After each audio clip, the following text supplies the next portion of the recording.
This video is going to be about 15 to 20 minutes long, and my commentary on it will be at the very end. So please, bear with me. It will be well worth your time. I don't produce bullshit, and you're going to love this.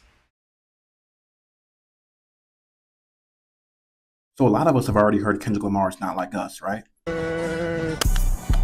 They not like us. They not like us. They not like us. They not like us. They not like us. They not like us. It's the #1 song in the country, the fastest rap song to reach 100 million streams on Spotify, and the most streamed rap song in a single day ever, beating out Drake. I just want to lay out why Not Like Us was the conclusion, the answer to a question that was originally posed on Kendrick Lamar's first diss track, Like That. Let me break it down like a fraction. One of my favorite parts of Not Like Us is, of course, when Kendrick Lamar says this. You run to Atlanta when you need a few dollars. No, you're not a colleague, you're a fucking colonizer. Talk to him. And I want to add to that point because before then, Drake did the same thing with my hometown of Chicago. I ain't forgot about that. Bro, you talking about? I never forget that, boy. Just check out this interview from Angie Martinez when she asked Drake who he listens to and who he's been drawing inspiration from around the release of Nothing Was the Same. People want to know about you. People want to know what you're listening to. Yeah. What you like. What are you listening to? What are you feeling? I've been really inspired by like some real just gutter hood music, like I just enjoy listening that. to like Lil Reese Savage mixtape, listen to Lil Herb, Lil Bibby. Hood, gutter music. From who? Artists from Chicago. People like Lil Reese, G Herbo, Bibby, etc. Know a couple niggas that's down the ride for a homicide when it's drama time. Run up on the with the llamas flying, leave his... I swear to God, Drake could contest to this right now. Yeah. My first real encounter with Drake was, y'all don't know who this is? This is my favorite rapper. Drake called me his favorite rapper when I was 18 years old. This is my favorite rapper right now. And I got so shy. I'm like, man, what the fuck you just put me on the spot like that for? What the real question is to me, why was the guy who made Take Care drawing inspiration from G Herbo and Lil Reese? 2013 was still in the beginning of a kind of insane Drake run, and the beginning of a shift in his music. Like Nothing Was the Same after Drake released Nothing Was the Same. And the music he was drawing inspiration from started to really spill over into his music. And in many ways, Drake became an actor playing the role of a street dude.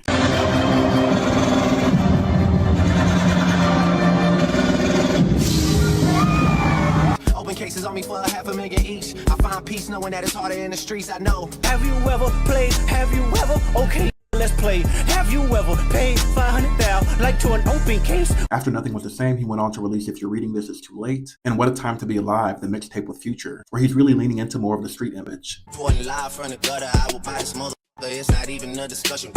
And this shift kind of speaks to Kendrick Lamar's bar on Euphoria, where he said, I like Drake with the melodies, I don't like Drake when he act tough. Because that was the same year, 2013, when Kendrick Lamar name-dropped Drake on Control along with a bunch of other rappers. And then dissed him at the BT Cypher, referencing his album title, Nothing Was the Same. Yeah, and nothing been the same since they dropped Control and tucked the sense of the rapper back in his pajama clothes. Ha ha, jokes on you, high five. I'm bulletproof, your shots will never penetrate. Pin a tail on a donkey, boy, you been a fake. I got my thumb on hip-hop and my foot in the back of your ass. Aftermath get the last laugh. Notice how Kendrick Lamar called him a sensitive rapper, and I think that had a lot to do with Drake's response to Control. You should get into a rap battle. Yeah, you think so? Yeah, I think that would be great. I feel like that's just, I feel like those things are of the moment. You wouldn't do it for sport, ever? Like just to call someone out? No, like after Kendrick's thing, you wouldn't. I noticed you didn't really get into that too much. So I just like, I don't know, it just wasn't real to me. It's like, because those were harsh words, right? So it's like, I personally enjoy making like great music and bodies of work over like being the talk of Twitter for like 5 days, you know. Over, but you like, seem just now a little irritated by it. No? Really? Yeah, just by even saying that it was those harsh words, it seemed like maybe it irritated you for a second. Is that wrong? No, it's just like, I mean... And of course for me, this is when I see Kendrick Lamar's feelings for Drake start to shift. I hate y'all. I do anything to replace y'all.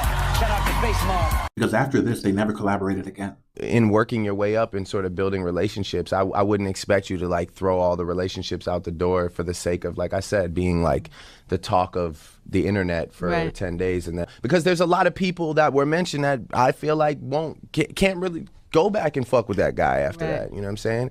I hurt your feelings, you don't work with me no more. Okay. Here's a quick timeline so you can follow me. Poetic Justice, the Kendrick and Drake collab, came out in October of 2012. Control came out in August of 2013, where Kendrick Lamar name dropped Drake. Nothing Was the Same came out in September of 2013, which is the same day that Drake does his radio interview with Angie Martinez, calling Kendrick's words harsh and not real. Then the BET Cypher with TDE happened in October of 2013.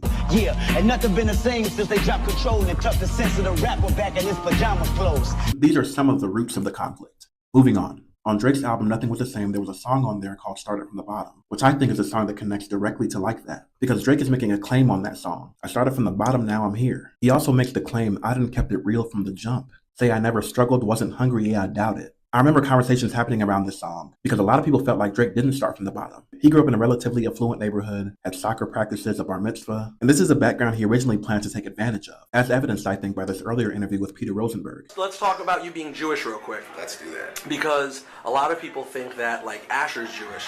Right. He's not. But he wasn't there. He didn't read his portion, first of all. You didn't have a bar mitzvah. Come on. Are you serious? You don't understand how big you're about to be in the Jew world right You don't understand how big it is. Yo, First of all, I live in an all-Jewish area. So Where? I went Where to is that? Forest Hill. Okay. I went to a predominantly Jewish school growing up. I definitely had a bar mitzvah in an Italian restaurant, mind you. A nice Italian restaurant? A very nice Italian restaurant. And yeah, man, I was in there. I was in synagogue. I had my yarmulke on. My mother is Jewish, and you know we have great Jewish dinners like Rosh Hashanah and Yom Kippur. First text message you ever sent me. Good Shabbos. Yep, good Shabbos. And the fact that you actually identify, that's gonna be big. Somebody today, who I won't mention, was like, you know how big you're gonna be? It's like, this has never happened before. It's like every Jew is going to just like really embrace. Well, here's the thing. Normally I would be mad about someone interrupting my interview, but it's Kanye. Peter Rosenberg, man. How are you? My lord. It's getting pretty hip hop. What up, man? So when Kendrick Lamar comes on Big Sean's Control and talks about the competitive nature of hip-hop, Push your T, Meek Mills, A$AP Rocky, Drake. I got love for you all, but I'm trying to murder you niggas. Trying to make sure your core fans never heard of you. They don't want to hear that one more now, no verb from you. Cause what is competition? instead of Drake seeing that as a cultural moment in hip-hop, which it was, he tried to downplay it, called it forgettable, and said it was not real. That doesn't demonstrate an understanding of how hip-hop culture works, does it? It just wasn't real to me. It's like, I saw him after that, and it was just like, love. So it's like, was that real or was that just like for the people? You know what I mean? I think it's a sparring kind of sport. Yeah, but at the same time, it's like, you know, then let it be real then, you know, I mean, because those were harsh words, right? And this part of his interview with Angie Martinez didn't age too well either. As a fan, I would enjoy a Drake and Kendrick kind of sparring session. Well, I'm sure you would. Yeah, I would. I'm sorry. What do you want me to do? I never thought Kendrick, but there's a couple other people I thought would have called my name by now that I never did. But oh, is that what you're waiting for, the name call? I'm waiting for it. I'm ready for it. Not waiting for it, but I'm ready for it. I'm not the guy. But there's a reason why they don't call my name. I'm not the guy. I'm not the one. I like when you talk crazy, Drake. I'm not talking crazy. I'm being honest. I know. I like that. I'm not the one. I think people think you're nice, too nice. Oh, I am a very nice guy. That's how I was raised. I'm a cordial, very nice guy. I don't like confrontation, but I'm also not the guy, especially when it comes to rap. It's clear to me that Kendrick doesn't like this new version of Drake, because Kendrick Lamar doesn't believe that Drake started from the bottom. A lot of people don't. And this is where Like That comes in, because even before that dope Kendrick verse, you gotta think about the chorus of that song. Kicking doors, kicking in doors, is you like that? All 24 you won't go, is you like that? Because niggas from the bottom really like that. So Drake said he started from the bottom, but this chorus speaks to real shit that people from the bottom are often forced to do to survive. And when you come from the kind of background that Kendrick did, the same Kendrick that said shit I've been through probably offends you. This is Paula's oldest son. And you hear a guy with Drake's background saying that he started from the bottom. It's probably angering. And we hear that anger in Meet the Grams when Kendrick says, you lied about your accent and your past tense. All is perjury. Like you didn't start from the bottom, because once again, from the bottom really like that. So in the song Like That, Kendrick Lamar is telling Drake, I'm actually like that. I'm really from the bottom. And the way this beef played out, with Kendrick Lamar dropping over Drake's drops on the same night sometimes, hitting Drake with a back-to-back 2 times, throughout the back and forth, Kendrick Lamar is proving to us that Drake really isn't like that. And one of my favorite examples of this, one of my favorite bars from Euphoria, is when Kendrick says they run to America to imitate heritage, but they can't imitate this violence. Like the unique circumstances of being a black man raised in the ghetto, in the belly of the beast as they call America, the unique traits of the specific circumstance birthed in me cannot be imitated. I find peace knowing that it's harder in the streets, I know. Luckily, I didn't have to grow there. I would only go there because that I know that. And in this beef, Kendrick out-raps Drake, out-calculates him, and uses people from Drake's own team to backdoor him. Because like he said, I'm really like that. So Not Like Us answers the question that Kendrick Lamar is posing on Like That. All 24 you won't go, is you like that? Because from the bottom really like that. And the answer? They are not like that. In fact, they are not like us. And the they in there is important because this isn't just about Drake. It's about the very idea of a person like Drake existing in this way, in this space, and doing what Tupac heavily criticized, colonizing the ghetto. All the society is doing is leeching off the ghetto. They use the ghetto for their pain, for their sorrow, for their culture, for their music, for their happiness, for their movies, to talk about boys in the hood. You know what I'm saying? Hey man, bad shit, I'm about to get the best sleep. I get it fast, they just can't understand it. So much dirty money, I need it's holiday season. That is not your house, that's an Airbnb. That is not your accent, that's AAVE. And I understand, please, I do, that hip hop is a black origin in its art form. And the lyrical content and styling will reflect that. But when it's a white artist, why do we all have to sit around and accept that it is genuine? Like, we know it's not, you know, so much dirty money, I need hand sanitizer. It could have, or rather should have been, that was illegal tax-free inheritance, and I use a lot of hand sanitizer, crews, and like that would have been just as. Because like Van Lathan astutely pointed out, Kendrick doesn't just hate Drake. Kendrick legit thinks Drake is a villain of the culture. He despises not just Drake, but the idea that Drake exists. Like Kendrick hates that someone could be Drake. He wants no more Drakes forever. Because even after being called out for owning Tupac's ring and using AI to imitate his voice, he still put Tupac's ring in the Family Matters music video as a way to flex or brag. You call it Tupac a steak and beg him to sue me and get that shit down. You think the bank gon' let you disrespect Pop? I think that Oakland show will be your last stop. Kendrick is affirming, I don't have to go to Chicago or Atlanta to borrow slang to imitate ways of speaking and being. I'm from the West Coast. We got our own shit and this is my culture. I was given the torch by the greats because I'm respected in this culture. I'm gonna say this and I'm gonna mean this. You got the torch, you better run with it. You better run with it because it's yours.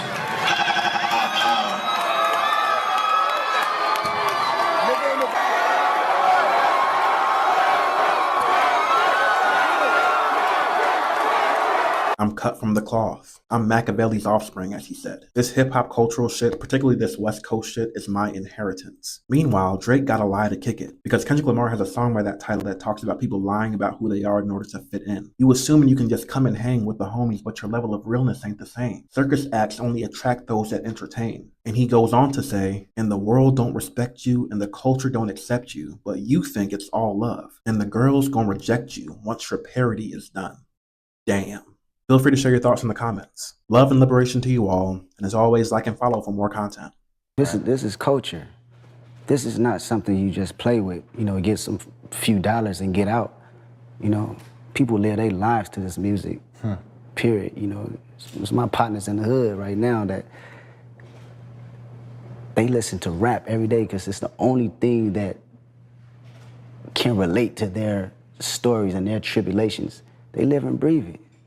You can't play with this, and you have to take in consideration what you write down on that paper. And if you're not doing it to say the most impactful shit, or doing it to be the best you can be for the listener to live their daily lives, then what are we doing here?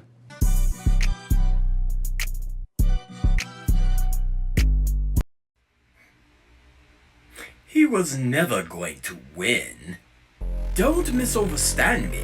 He's a gifted lyricist, a very talented spitter. Pause. But he was never going to win. You do know that, right?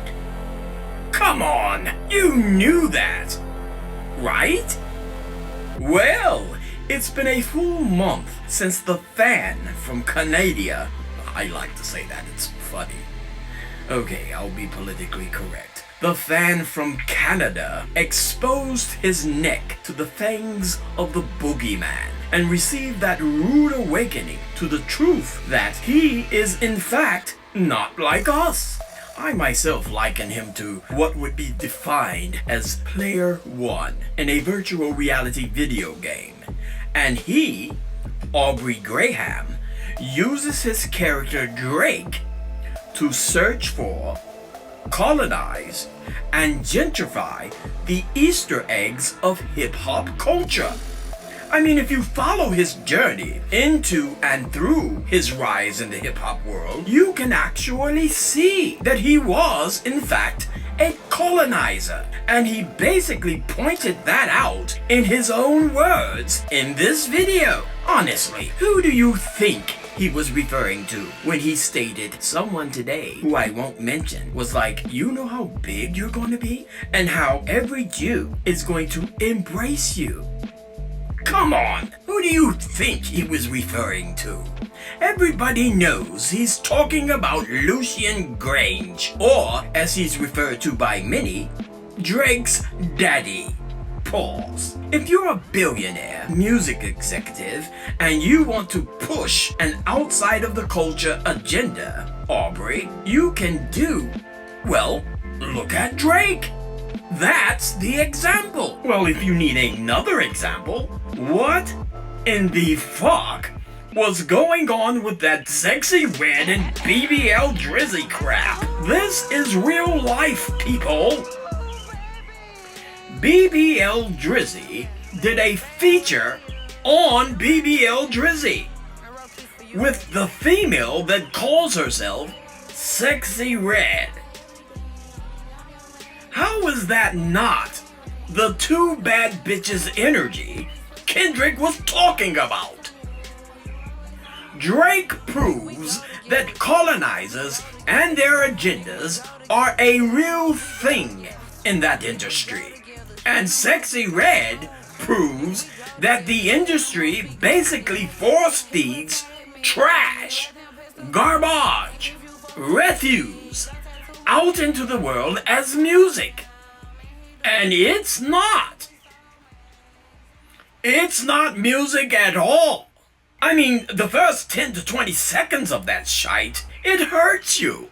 It literally hurts you to hear that crap. You could have literally given that beat to a 3-year-old child, and they could make it sound better.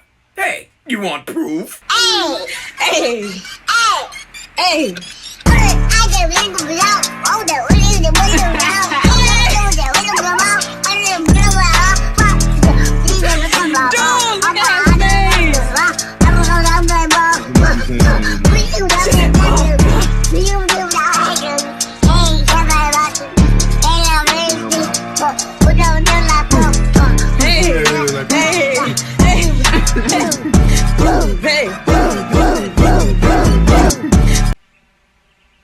Who sounds better? There are actual real people out there who have spent their entire lives studying music, learning the music industry, playing gigs across the country, investing thousands of dollars on equipment to perfect their craft, and who are actually great at what they do. And they still can't break into the industry. But this is what's going. This is what's going? Kendrick was right. Kanye was right. Certain people with certain messaging in their lyrics aren't allowed to break into the industry because the industry is ran by colonizers who want specific messaging pushed to a specific group of people. They'll even create an artist and pave his way to the #1 spot at the top of the hip-hop music culture, so that even he, who was raised in a Jewish suburb of Canada, even he can push the same specific messaging to a specific group of people while claiming to be a part of shite he's never even experienced in his sheltered life. Started from the No, you didn't. You started from the grassy in a chair. Started from the grassy in a fucking wheelchair. Hey! I get ring of love. Oh, the only the way around.